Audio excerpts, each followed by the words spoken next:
Hello, it is Monday the 7th of October.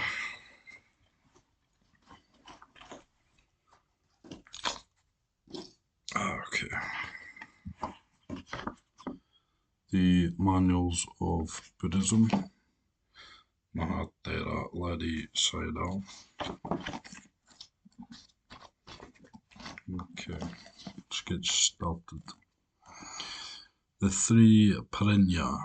Parinna means profound knowledge. It is of three kinds. One, Nata Parinna, autological knowledge. Two, Tirana Parinna, analytical knowledge. Three, Pahana Parinna, dispelling knowledge. Nata Parinna means a profound and accurate discernment of mental and material phenomena, with all their proximate causes, and also of Nibbana. As shown in the previous sections on the truths and the causes,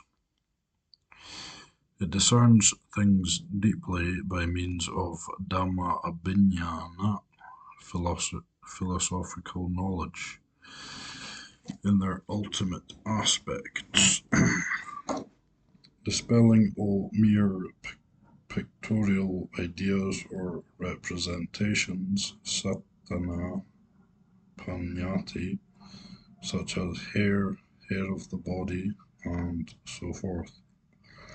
Even if all of these are not discerned, if only the four great essentials out of the 28 material phenomena are discerned accurately in the aforesaid manner, it may be said that the function of Nata Parinna as regards Rupa form is accomplished.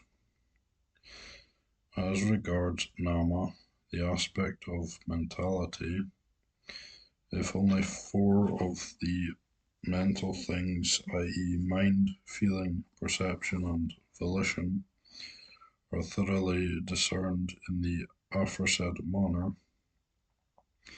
it may also be said that the function of Nata Parinna as regards Nama is fulfilled. If Nibbana can also be discerned as shown above, the function of Nata Parinna would be fully realized. Thus, monks, the Tathagata being such an one in things seen, heard, sensed, cognized, is such. Moreover than he who is such, there is none greater or more excellent, I declare. Anguttara Nikaya 1:123 4 111:24.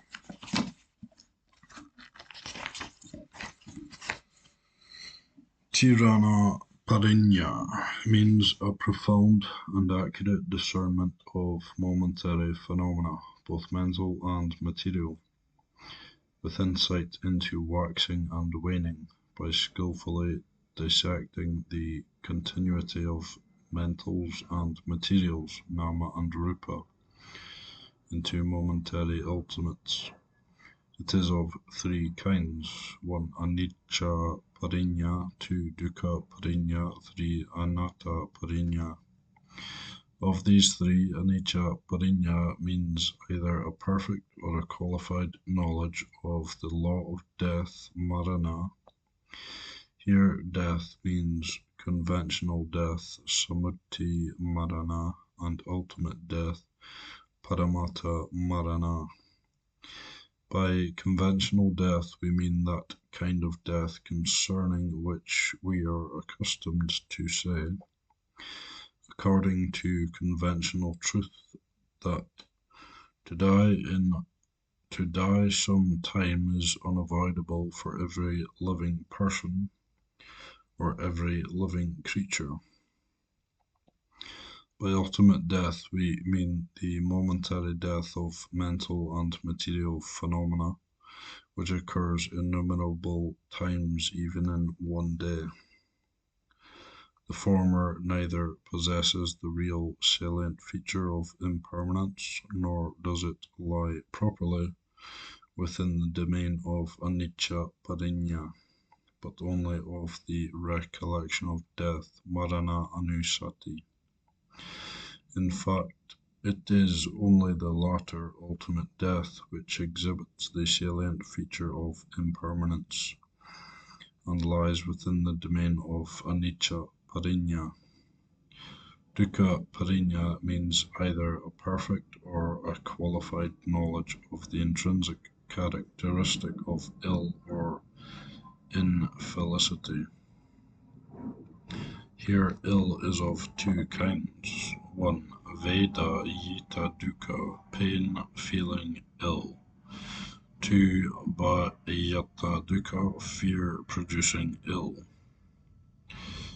Vedayita dukkha means bodily and mental pains, and by bodily pain is meant the unbearable, unpleasant pain that comes to the various parts of the body, while mental pain means such pains as sukha, sorrow, parideva, lamentation, domanassa, grief, upayasa, despair, which are experienced by mind.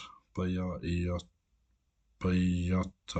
dukkha are those pains which fall within the sphere of bhayayana, knowledge of things as fearful, and of the adinavayana, knowledge of things as dangerous, jati dukkha, ill of birth, jara dukkha, ill of decay, marana dukkha, ill of death, sankhara dukkha, ill of conditionality, and viparinama dukkha, ill of changeability, which will be explained afterwards.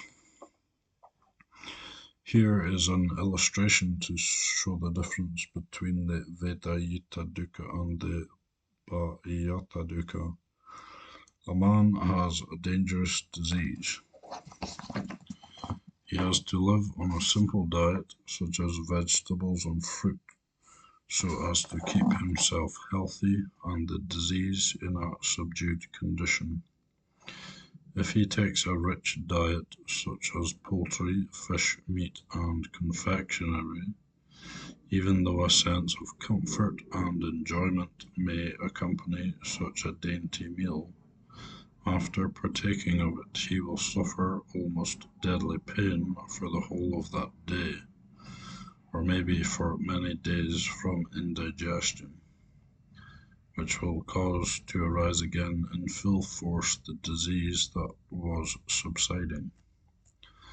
The more dainty the meal was, the longer he will suffer. Now suppose that a friend of his, with a view to acquiring merit, brings him some nicely cooked, buttered rice, fowl, fish, and meat. The man, fearing the agony of pain which he will have to undergo if he should eat of the meal so well prepared, though only for a few moments, has to thank his friend, but decline it, telling him that the meal is too rich for him, and that should he partake of it he would be sure to suffer.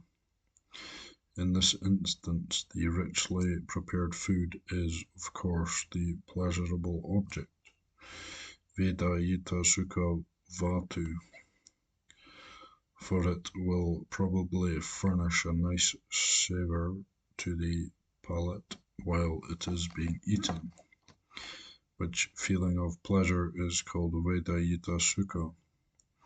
But to him who foresees that it will cause him such pain as may break down his health, this same food is really an unpleasurable object. He shrinks from and fears it, for he knows that the better the savour, the longer he must suffer. Hence the pleasure is palate will derive from the food is to him a real fear-producing ill. In the world, he who has not got rid of the error of ego and become safe against the danger of the dispersion of life, Vinipattanabhaya, and its passage to the realms of misery, is like the aforesaid man who has the dangerous disease. The existences of men, devas, and brahmas, and the pleasures experienced therein, are like the richly prepared food and the feeling of pleasure derived from it. The state of being reborn in a different existences after death is like the agony which the man has to suffer after the enjoyment of the food. Here, Vedayita Dukkha is synonymous with Dukkha Vedana, which is present in the Vedana triad of Sukhaya Vedanaya Sampayutta Dukkhaya Vedanaya Sampayutta and Adukkhama Sukhayo Vedanaya Sampayutta. Bhayatadhamma is synonymous with dukkha satchang and dukkhang, which is present in the three salient features anicca, dukkha, and anatta.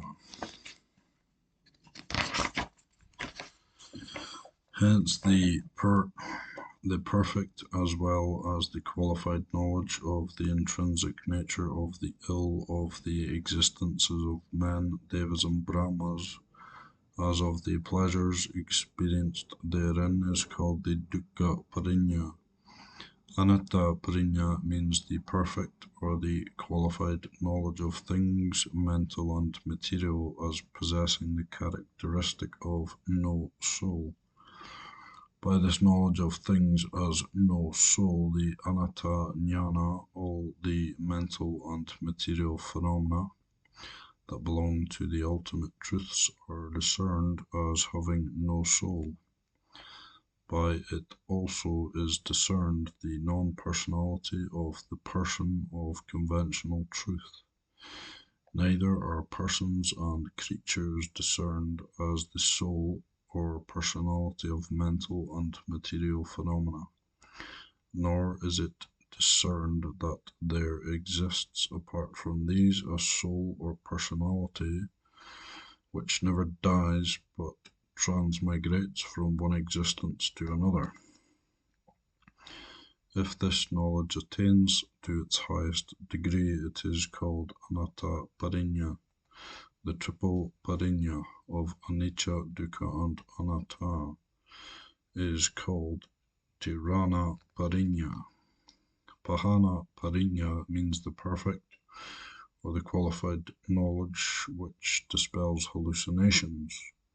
It dispels the three Nicca Vipallasa by means of the insight acquired through the contemplation of impermanence.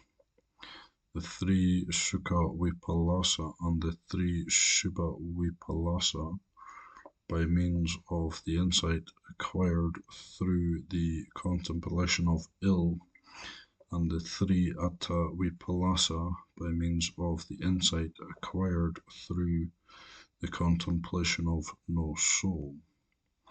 Note by translator, here the three Nicca Vipallasa are 1. Anicce Niccanti Sanya Vipallaso, 2. Anicce Niccanti Citta Vipallaso, 3. Anicce Niccanti Titti Vipallaso.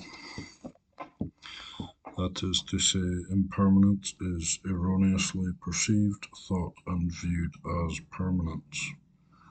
The three Sukha Vipallasa are Dukkhe Sukhanti Sanya Vipallaso, 2. Dukkhe Sukhanti Citta Vipallaso, 3. Dukkhe Sukhanti Titti Vipallaso.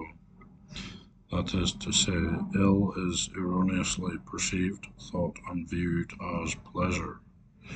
The three Shubha Vipallasa are one Asubhe Shubhanti Sanya Vipallaso, two Asubhe Shubhanti Chitta Vipallaso, three Asubhe Shubhanti Ditti Vipallaso.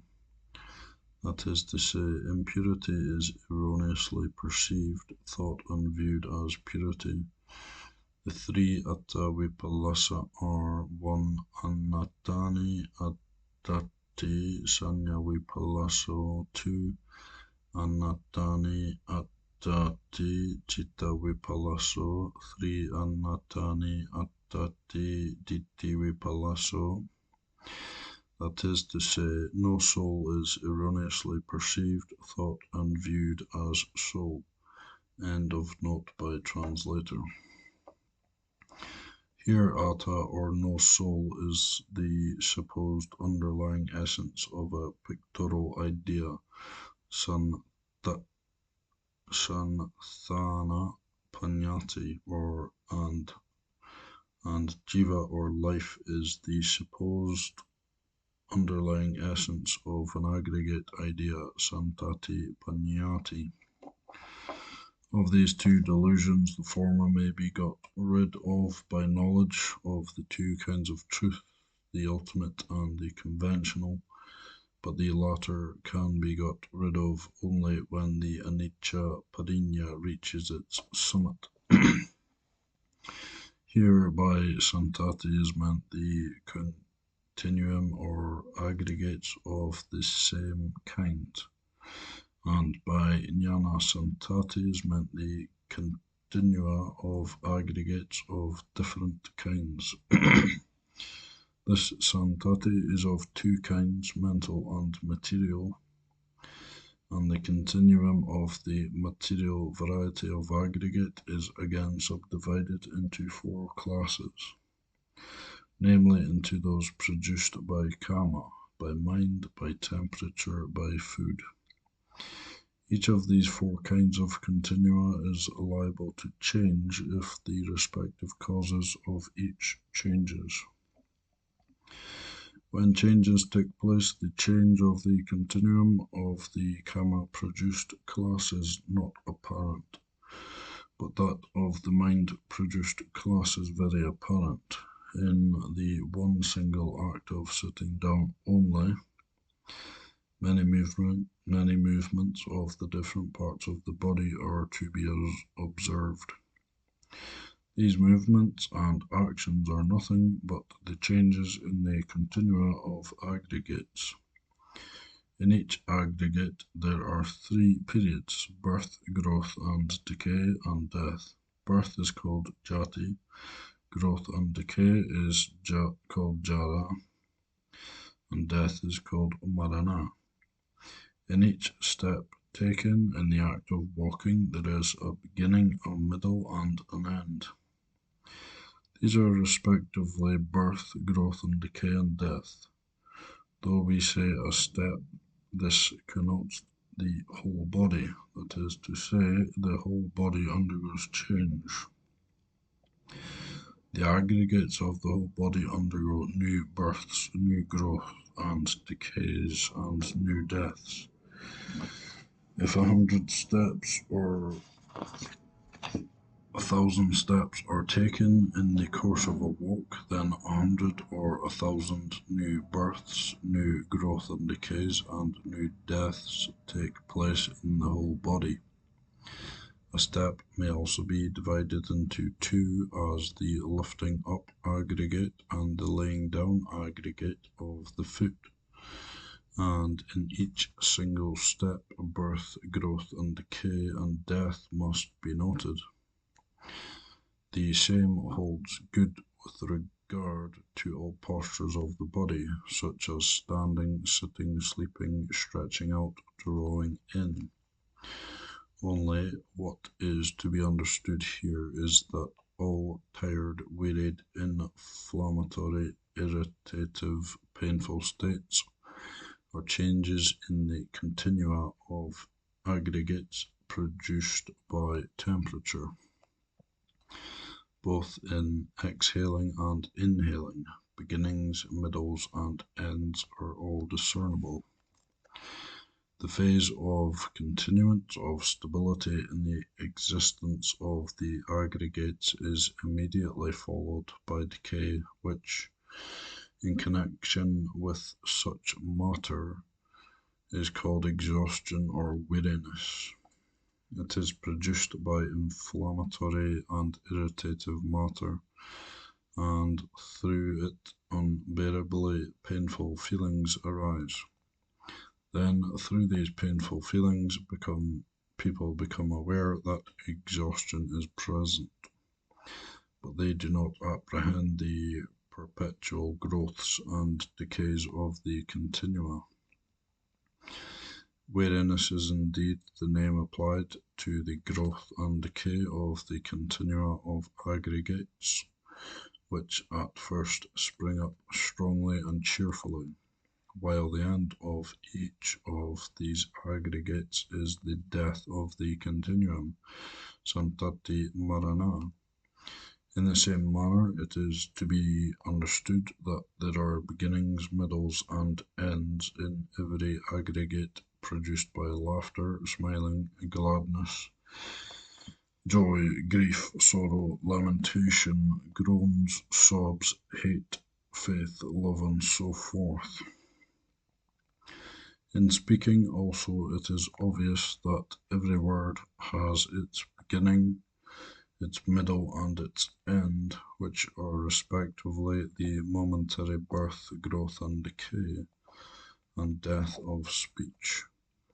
With regard to matter produced by temperature, aggregates arise and cease at every stroke of our fan when, in hot weather, we fan ourselves. In exactly the same way, while we are bathing, there arise and cease cool aggregates each time we pour water over ourselves. Tired, fatigued, ailing aggregates, generally speaking, are changes in the temperature-produced continua. Through hot and cold foods, we observe different changes in the body, which are sometimes due to temperature utu, the arising, the increasing, and the curing of diseases by unsuitable or suitable food and medicines, are also due to temperature. Even in the mind-produced aggregates, there may also be many changes which are due to temperature. With regard to the aggregates produced by nutritive essence, poverty or abundance of flesh, vigorousness or defect of vital force must be taken into account. By vigorousness of vital force, we mean that as soon as the food taken has entered the stomach, the vital force which pervades the whole body becomes vigorous and is strengthened. Therefore, the most necessary thing of all creatures is to promote it, the vital force, to keep it from failing. What we call getting a living in the world is nothing else but getting regular supplies of food for the maintenance of the vital forces. If people hold that it is of great importance to remain in life, it will be obvious to them that a sufficient supply of suitable food is also a matter of great importance. It is more necessary to supply food than to increase the blood, for the supply of food to the stomach is reduced, all blood and flesh in the body will gradually decrease. The life of the kama-produced material qualities, such as the eye, the ear, and so forth, is the jarita rupa, or the vital force which depends upon the supply of food. If the supply of food fails, the whole body together with the vital force fails. If the supply of fresh food is suspended for 6 or 7 days, the vital force and all the kama produced materials come to their ends. Then it is said that a being dies. Now, it is not necessary to indicate the changes, i.e., the birth, the growth, and decay, the death of the aggregates of the food produced materials, for they are apparent to every one of themselves. What has been shown is the growth and decay and the death of the continua of material aggregates. Now come the continua of mental phenomena. They're also very numerous. Everyone knows his own mind. There are continua of various kinds of greed, of various kinds of hate, of various kinds of dullness, of various kinds of faith, of various kinds of love. In the single act of sitting only, the arising of various kinds of countless thoughts is recognized by everyone. Each process of thought has its birth, decay, and death. Everyone knows oneself, thus greed is rising in me now, or hate is rising in me now. Greed has ceased in me, or hate has ceased in me. But it cannot be said that it has ceased forever, or that it has come to its final end, for this is only the temporary cessation or death of the process or continuum of thoughts. If circumstances are favorable, they will arise again instantly.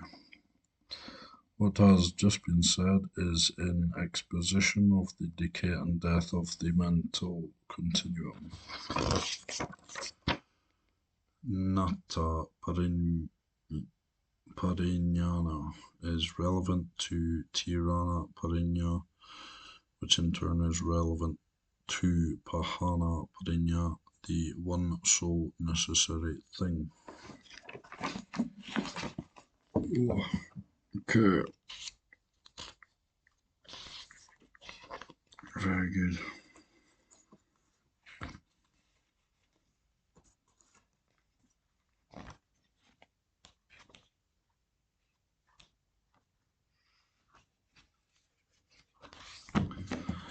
Okay, that was the Three Parinna. Okay, catch you guys later. Not as much energy today, as you can probably tell, but still got a bit done. Try and be more frequent as well. Alright.